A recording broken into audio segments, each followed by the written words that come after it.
सभी को नमस्कार। मैं सतीश अग्रवाल, राजकीय महाविद्यालय डी। प्रिय विद्यार्थियों, कल हम चर्चा कर रहे थे समष्टि अर्थशास्त्र की विचारधाराओं के अंतर्गत प्रतिष्ठित समष्टिगत विचारधारा और केंजियन समष्टिगत विचारधारा। प्रतिष्ठित समष्टिगत विचारधारा के अंतर्गत हमने दो आधारभूत नियमों पर चर्चा की थी। एक तो से का नियम, जिसके अंतर्गत हम चर्चा कर रहे थे कि supply creates it's on demand, अर्थात उत्पादन और उपभोग साथ साथ चलते हैं। और जैसा कि क्लासिकल अर्थशास्त्री कहते थे कि अर्थव्यवस्था में कोई अधिक उत्पादन और सामान्य बेरोजगारी नहीं होती। इसके विपरीत हम केंजियन विचारधारा के अंतर्गत हम चर्चा कर रहे थे। जब 1930 की महामंदी आई थी तो ऐसी स्थिति उत्पन्न हो गई थी, उसमें बड़ी मात्रा में बेरोजगारी फैल गई थी। और तब कीन्स ने 1936 में उनकी पुस्तक प्रकाशित हुई थी, जनरल थ्योरी, जिसमें उन्होंने से के नियम की बहुत ही कटु आलोचना की और ये सिद्ध किया कि पूर्ति अपनी मांग पूरी तरह से उत्पन्न नहीं करती। आज हम चर्चा करेंगे मुद्रावाद। कीन्स के समष्टिपरक सिद्धांत के विरुद्ध मुद्रावाद का जन्म होता है, जिसके प्रमुख पोषक हुए हैं अमेरिका के प्रसिद्ध अर्थशास्त्री हुए फ्रीडमैन। उनका कहना है कि मुद्रास्फीति सदा एक मौद्रिक घटना होती है। Inflation is always and everywhere a monetary phenomenon. और मुद्रास्फीति का मुख्य कारण मुद्रा में अत्यधिक वृद्धि होना है। फ्रीडमैन ने ऐतिहासिक अध्ययन द्वारा यह सिद्ध किया कि मंदी का कारण भी केंद्रीय बैंकों द्वारा मुद्रापूर्ति अथवा साख को बहुत संकुचित करना है। मुद्रास्फीति के समाधान के लिए वे मुद्रापूर्ति को कम गति से वृद्धि करने का प्रस्ताव रखते हैं। मंदी से बचने के लिए वे व्यवसायों के लिए साख की एक स्थायी समुचित व्यवस्था करने पर बल देते हैं। वे अर्थव्यवस्था में स्थिरीकरण की प्राप्ति के लिए सरकार की सक्रिय भूमिका के विरुद्ध हैं। प्रतिष्ठित अर्थशास्त्रियों की तरह उनका विचार है कि अर्थव्यवस्था स्वाभाविक रूप से स्थिर होती है और पूर्ण रोजगार के स्तर से विचलित होने पर अपने आप समायोजन द्वारा पुनः पूर्ण रोजगार की संतुलन स्थिति में आ जाती है। इसलिए वह मुद्रापूर्ति में एक स्थिर दर से वृद्धि, stable rate of growth of money supply करने को एक नियम के रूप में अपनाने का सुझाव देते हैं। वे सरकार अथवा केंद्रीय बैंक द्वारा मुद्रापूर्ति में परिवर्तन की विवेकपूर्ण नीति के विरुद्ध है। मुद्रावादी सरकार के बजट के घाटे तथा सार्वजनिक ऋण के बहुत विरुद्ध है। वे करों की कम दरों तथा कम सार्वजनिक व्यय के पक्ष में तर्क देते हैं ताकि सरकार की आर्थिक भूमिका को घटाया जा सके। नेक्स्ट है पूर्ति पक्ष अर्थशास्त्र, सप्लाई साइड इकोनॉमिक्स।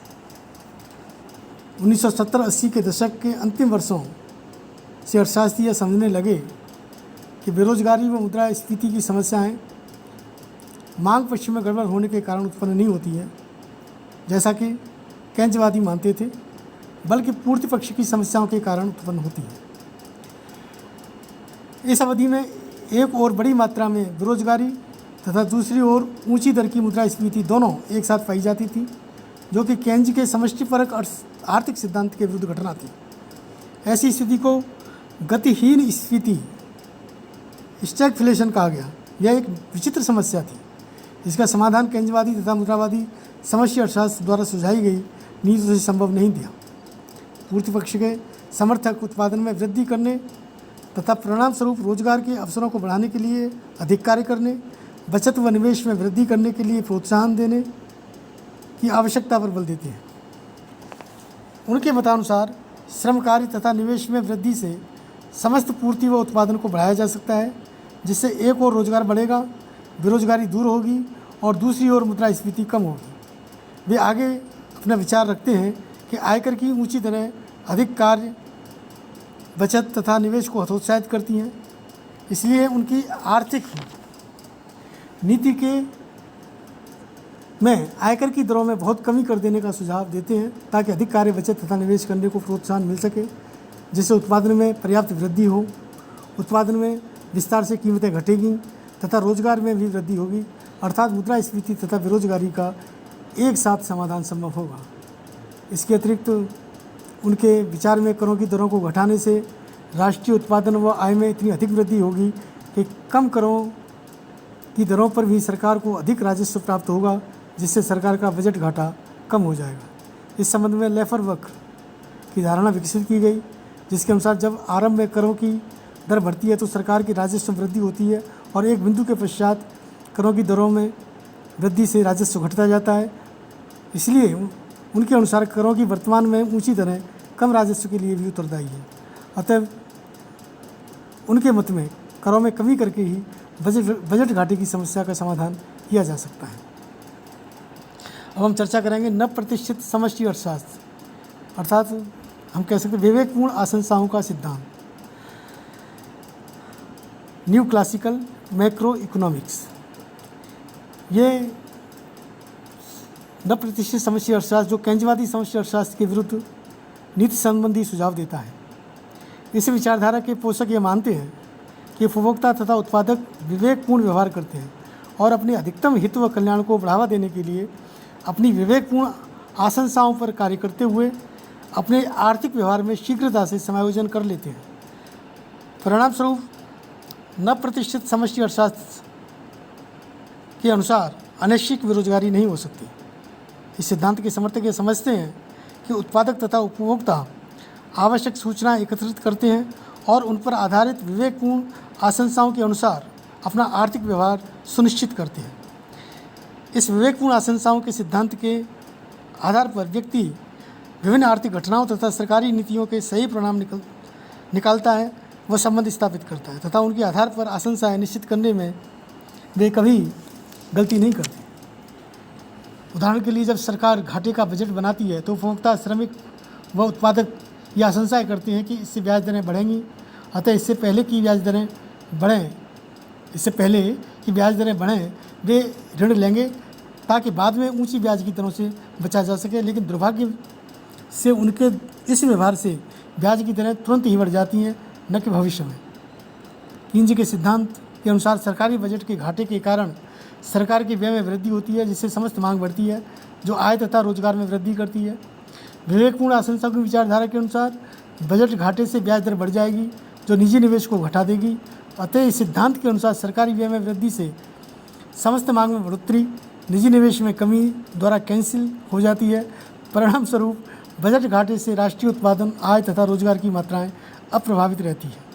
इसलिए निष्कर्षतः यह हम ये कह सकते हैं कि विवेकपूर्ण आशंसाओं के सिद्धांत के समर्थक भी सरकार द्वारा क्रियावादी भूमिका अपनाने के विरुद्ध तर्क देते हैं। उनका विचार है कि क्रियावादी नीति को सफलता से क्रियान्वयन करना अति कठिन है। बाजार प्राय संतुलन में रहता है और लोग अपने हितों की रक्षा के लिए अच्छी प्रकार अपने कार्य व्यवहार को समायोजित करते हैं। आर्थिक स्थिति को सुधारने के लिए अपनी सक्रिय भूमिका द्वारा सरकार कोई विशेष सफलता प्राप्त नहीं कर सकती।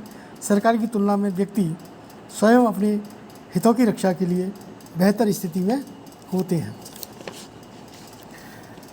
धन्यवाद।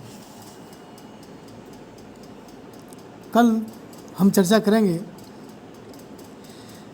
Macro economic variables.